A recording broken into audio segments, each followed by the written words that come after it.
Hello বন্ধুরা, কেমন আছো তোমরা সবাই? আশা করি ভালো আছো। নতুন ভিডিওতে সকলকে স্বাগত জানাই। তো আজকে আমরা করব ইতিহাস মডেল কোশ্চেন পেপার 15। এটা হচ্ছে দেখতে পাচ্ছ এখানে 1075 পাতা।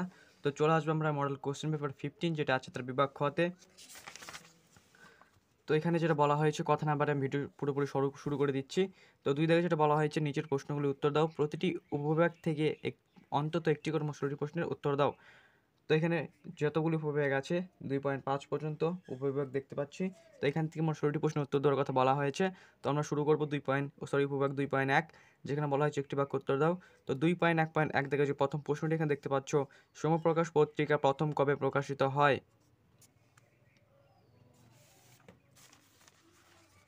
উত্তর লিখবে 1858 সালের 15ই নভেম্বর। 1858 সালের 15ই নভেম্বর। পরবর্তী প্রশ্ন যেটা আছে 2.1.2, উলগুলান বলতে কি বোঝায়? উত্তর লিখবে প্রবল বিক্ষোভ। 2.1.2 উত্তর হবে প্রবল বিক্ষোভ। পরবর্তী প্রশ্ন 2.1.3, বঙ্গমাতা ছবিটি কার আঁকা? উত্তর লিখবে অবনীন্দ্রনাথ ঠাকুর। 2.1.3 উত্তর হবে অবনীন্দ্রনাথ ঠাকুর। পরবর্তী প্রশ্ন যেটা আছে 2.1.4, জাতীয় শিক্ষা পরিষদ কবে স্থাপিত হয়? উত্তর লিখবে 1906 সালে। 2.1.4 উত্তর হবে 1906 সালে। আসবো উপবিভাগ 2.2 দাগে, যেখানে বলা হয়েছে ঠিক বা ভুল নির্ণয় করো। তো এখানে 2.2.1 দাগে যে প্রশ্নটি আছে, সংবাদ প্রভাকর পত্রিকার সম্পাদক ছিলেন বঙ্কিমচন্দ্র চট্টোপাধ্যায়। উত্তর লিখবে ভুল। এর সম্পাদক ছিল ঈশ্বরচন্দ্র গুপ্ত। উত্তর লিখবে হচ্ছে ভুল।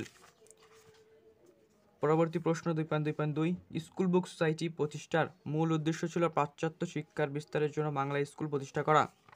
উত্তর লিখবে ভুল, কারণ এর প্রতিষ্ঠা ছিল বাংলায় যে স্কুলগুলি ছিল তার পাঠ্যপুস্তক সরবরাহ করা এবং শিক্ষার উন্নতি ঘটানো। 2.2.3 দাগে যে প্রশ্নটি আছে, হরিজন শব্দটির অর্থ হলো ঈশ্বরের সন্তান। উত্তর লিখবে ঠিক। 2.2.3 উত্তর হবে ঠিক। পরবর্তী প্রশ্ন বা শেষ প্রশ্ন, বিনয় বাদল দীনেশ কারা বিভাগের ইন্সপেক্টর জেনারেল সিমসনকে হত্যা করেন? উত্তর লিখবে ঠিক। 2.2.4 উত্তর হবে হচ্ছে ঠিক। এরপর আসবো আমরা পরবর্তী উপবিভাগ 2.3 দাগে। এখানে বলা হয়েছে কয়স্তম্ভের সঙ্গে ক্ষয়স্তম্ভ মেলাও।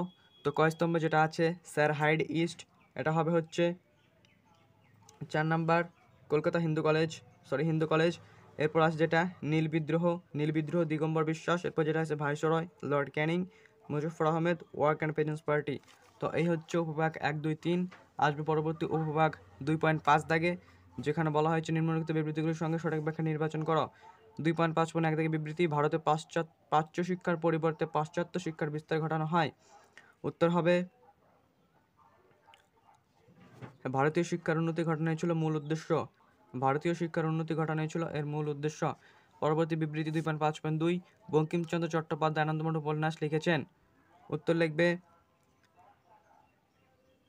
ব্যাখ্যা 1, দেশপ্রেম ও জাতীয়তাবাদের বিকাশ ঘটাতে।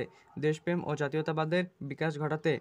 এরপর 2.5.3 দাগ বিবৃতি, আইন অমান্য আন্দোলনের সময় কৃষক বিদ্রোহ হিংসাত্মক হয়ে উঠেছিল। উত্তর লাগবে ব্যাখ্যা 2, এর সময় আইন অমান্য আন্দোলন পরিচালনার দায়িত্ব চলে যায় স্থানীয় নেতাদের হাতে। এরপর এখান থেকে লাস্ট প্রশ্ন যেটা আছে 2.5.4, বাংলার উদ্বাস্তু সমস্যা পাঞ্জাবের তুলনায় দীর্ঘস্থায়ী ও জটিল হয়েছিল। উত্তর লিখবে পূর্ব ভারতে উদ্বাস্তু সমস্যা সমাধানের ক্ষেত্রে কেন্দ্রীয় সরকার অবহেলা করে বা সেরকম কোনো ব্যবস্থা গ্রহণ করেনি। তো এই হচ্ছে তোমাদের মডেল কোশ্চেন পেপার 15 বিভাগ খ সম্পূর্ণটা সমাধান। কোথাও কোনো অসুবিধা হলে ভুল হলে অবশ্য কমেন্ট করে সেখানে জানাবে। দেখা হচ্ছে পরবর্তী ভিডিওতে। ভালো থেকো তোমরা সবাই।